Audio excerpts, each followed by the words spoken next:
আপনার যেটা দাবি ছিল যে থানার বড়বাবু এলে আশ্বাস দিলে একদম উনি একজন রেসপন্সিবল পারসন।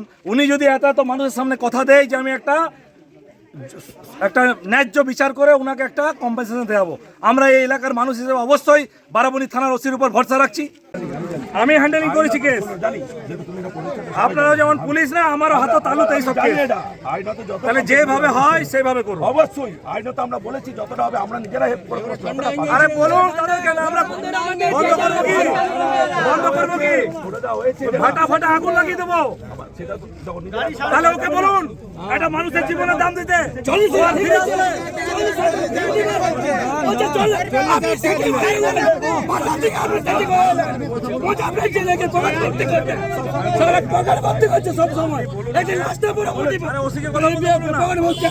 সব অবৈধ ভাটা চালাচ্ছে, অবৈধ মাল চালাচ্ছে।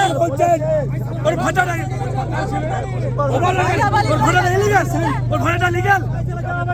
ভাটাটা লিগ্যাল। নমস্কার, আমি তিলাঞ্জন, TSNM নিউজে আপনাদের স্বাগত। আমাদের বিশেষ অনুষ্ঠান তুমি বলবো আমি শুনবো। এতে আমরা কিছু বলি না, এতে বলে সাধারণ মানুষ, জনগণ, জনপ্রতিনিধি আমাদের মাধ্যমে বার্তা বিভিন্ন জায়গায় পৌঁছায়। আজ যে খবর আমরা দেখাবো, বারাবণীর বিজেপি নেতা অরিজিৎ, তারও কিন্তু ভরসা বারাবণী থানার যিনি ওসি রয়েছেন দিব্যেন্দু মুখার্জির ওপরে।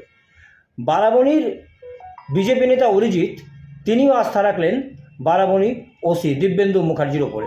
ঠিক কেন, বিষয়টা আগে দেখুন।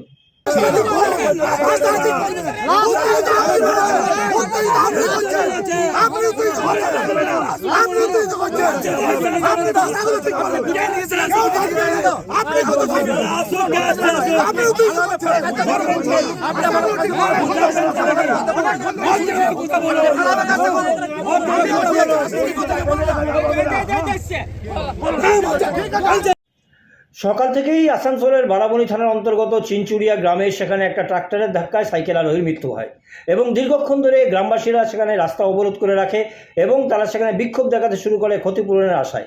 এবং তার সঙ্গে সঙ্গে সেই ট্রাক্টর চালকের যে মালিক এবং ইটভাটার মালিক, তাদের সঙ্গে কথা বলার ক্ষতিপূরণের আশ্বাসের জন্য তারা আন্দোলন চালায়। মৃতদেহ পড়ে থাকে রাস্তায়। বারাবণী থানার পুলিশ পৌঁছায়, বারবার তাদের সাথে কিন্তু বচসা হয়, দীর্ঘ বচসা হয় এবং বারবার মৃতদেহ পুলিশ যদি তুলতে যায় তারা কিন্তু তুলতে দেয় না। এবং এই নিয়ে দীর্ঘক্ষণ কিন্তু সেখানে একটা অচল অবস্থা তৈরি হয়, একটা উত্তেজনা তৈরি হয়। দেখুন সেই ছবি সবার আগে।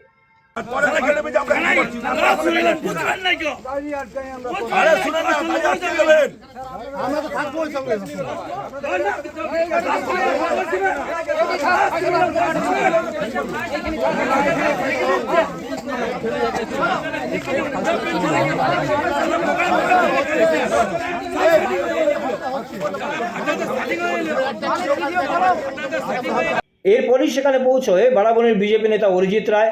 যদিও বিজেপি হিসেবে না পৌঁছালেও গ্রামবাসীদের সাহায্যে তিনি সেখানে পৌঁছন বলে জানতে পারা যায় এবং তারা দাবি করতে থাকে বিভিন্ন রকমের দাবি। তার মধ্যে অন্যতম দাবি ছিল বারাবণী থানার ওসি যদি সেখানে এসে কথা দেন তাহলে তারা মৃতদেহ তুলতে দেবে। এবং এই খবর শোনা মাত্রই কিন্তু বারাবণী থানার ওসি সেখানে পৌঁছয় এবং আলোচনা হয়। অরিজিৎ রায় তার কথা রাখেন। বারাবণী ওসি সেই যিনি মারা গেছেন তার ছেলের সাথেও কথা বলেন এবং দীর্ঘ সিম্প্যাথির বিষয় নিয়ে একটা সিম্প্যাথেটিক পরিবেশ সেখানে দেখতে পাওয়া যায়। এবং তারপরে কিন্তু ওসির এক কথাতেই আন্দোলন থেমে যায় এবং মৃতদেহ আসানসোল জেলা হাসপাতালে ময়নাতদন্তের জন্য পৌঁছানো হয়। এবং অরিজিৎ যেটা বলছে যে বারাবণী থানার ওসি একজন সম্মানীয় মানুষ এবং তিনি যখন কথা দিয়েছেন নিশ্চয়ই তিনি কিছু একটা ব্যবস্থা বের করবেন, একটা সমঝোতার রাস্তা তিনি বের করবেন। শুনুন অরিজিৎ রায় কি বললেন। আমরা আইনের পক্ষে, আমরা আইন মেনে চলালো। আমরা চাই ময়নাতদন্ত হোক, পুলিশ লিগালি অ্যাকশন নিক, লিগালি যেটা প্রসিডিওর করুক, যাতে ওই ইন্স্যুরেন্সের টাকাটা ওর পরিবার পায়, ওনার স্ত্রী পায়।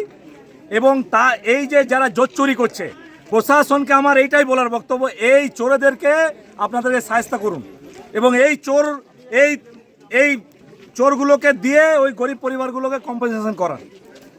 আপনার যেটা দাবি ছিল যাতে ওর ছেলেটার আগামী জীবনটা অন্তত ডাল ভাত খেয়েও চলে। আপনার যেটা দাবি ছিল যে থানার বড়বাবু এলে আশ্বাস দিলে একদম উনি একজন রেসপন্সিবল পারসন। উনি যদি এত মানুষের সামনে কথা দেয় যে আমি একটা ন্যায্য বিচার করে ওনাকে একটা কম্পেনসেশন দেওয়াবো, আমরা এই এলাকার মানুষ হিসেবে অবশ্যই বারাবণী থানার ওসির উপর ভরসা রাখছি। উনি যদি হিউম্যান বিংস হয় তাহলে নিশ্চয়ই এর একটা সুষ্ঠু ফয়সালা করবে।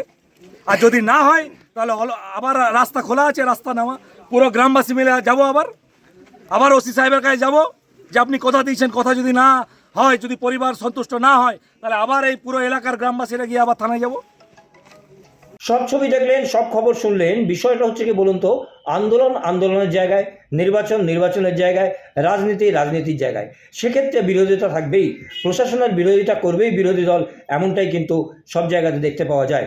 কিন্তু মানবিক জায়গাতে, সিম্প্যাথেটিক জায়গাতে, সেখানে বারাবণী থানার উপরে যথেষ্টই আস্থা রয়েছে বিজেপি নেতা অরিজিৎ রায় তথা গ্রামবাসীদের, এবং বিশেষত ওসি দিব্যেন্দু মুখার্জির উপর আস্থা রয়েছে, এমনটাই কিন্তু তারা বারবার ক্যামেরাতেও বললেন।